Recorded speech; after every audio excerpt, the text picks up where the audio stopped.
Welcome to the Messenger of Truth channel. God bless you and protect your life. Subscribe, follow our work and share the truth with others.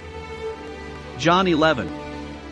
Now Lazarus was sick, a certain Lazarus from Bethany, the village of Mary and her sister Martha. And it was Mary who had anointed the Lord with ointment and wiped his feet with her hair, whose brother Lazarus was sick. Her sisters therefore sent to her and said, Lord, behold, he whom you love is sick.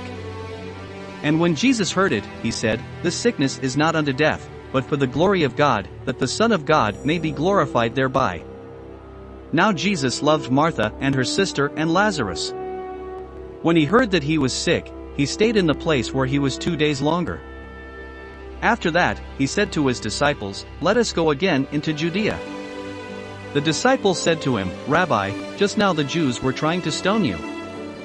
Jesus answered, Are there not 12 hours in the day? If anyone walks by day, he does not stumble, because he sees the light of this world. But if he walks by night, he stumbles, because there is no light in him. Thus he spoke, and then said to them, Our friend Lazarus is asleep, but I will awake him out of sleep. His disciples therefore said, Lord, if he sleeps, he will be saved. But Jesus said this of his death, but they thought that he spoke of resting in sleep. Then Jesus said to them plainly, Lazarus is dead. And I am glad, for your sakes, that I was not there, that you may believe. But let us go to him.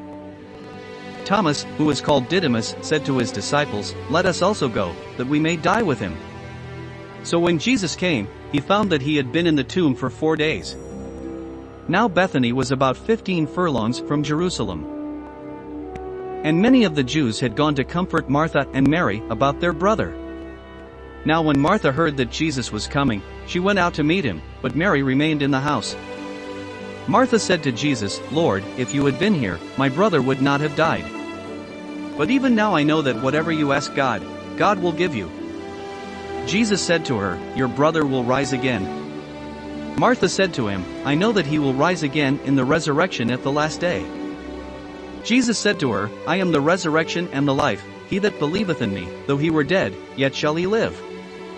And whosoever liveth and believeth in me shall never die. Do you believe this?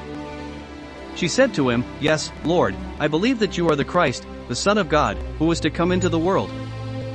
And when she had said this, she departed and called Mary her sister secretly, saying, The Master is here and calls you. When she heard this, she arose immediately and went to him. Jesus had not yet come to the village, but was standing where Martha had found him. Now when the Jews who were with her in the house saw and comforted her that Mary arose quickly and went out, they followed her, saying, Go to the tomb and weep there. So when Mary came to where Jesus was, and saw him, she fell down at his feet, saying to him, Lord, if thou hadst been here, my brother had not died. Jesus therefore, when he saw her weeping, and the Jews also weeping who were coming with her, was greatly moved in spirit, and was troubled.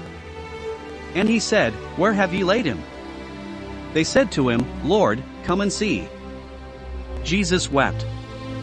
Then the Jews said, See how he loved him. And some of them said, Could not this man, who opened the eyes of him who was blind, also have caused him not to die? Then Jesus, again moving much in himself, went to the tomb, and it was a cave, and a stone was laid thereon. Jesus said, Take away the stone. Martha, the sister of the deceased, said unto him, Lord, it stinks already, for it is already 4 days old. Jesus said to her, Did I not tell you that if you believe, you will see the glory of God? So they took away the stone. Jesus, looking up to heaven, said, Father, I thank you that you have heard me. I know that you always hear me, but I have said this because of the multitude around, that they may believe that you have sent me. When he had said these things, he cried with a loud voice, Lazarus, come forth. And the dead man came out, having his hands and feet bound with swaddling clothes, and his face wrapped in a napkin. Jesus said to them, Loose him, and let him go. Many therefore of the Jews who had come to Mary, and who had seen what Jesus had done, believed on him. But some of them went to the Pharisees and told them what Jesus had done. Then the chief priests and the Pharisees took counsel and said, What shall we do? For this man performs many signs. If we let him do so, everyone will believe in him, and the Romans will come and take away our place and our nation. Then Caiaphas, one of them, who was high priest that year, said to them, "You know nothing. Nor do you consider that it behooves us that one man should die for the people, and that the whole nation should not perish."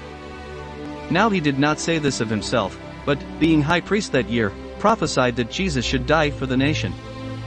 And not only for the nation, but also to gather together in one body the children of God who were scattered abroad. From that day on, therefore, they took counsel to kill him. And Jesus therefore walked no more openly among the Jews, but departed thence into the country near the wilderness, into a city called Ephraim, and there he walked with his disciples. Now the Passover of the Jews was at hand, and many from that region went up to Jerusalem before the Passover to purify themselves. So they sought Jesus, and said to one another as they stood in the temple, "What do you think? Will he not come to?" Now the chief priests and the Pharisees had given orders that if anyone knew where he was, he should be reported and arrested.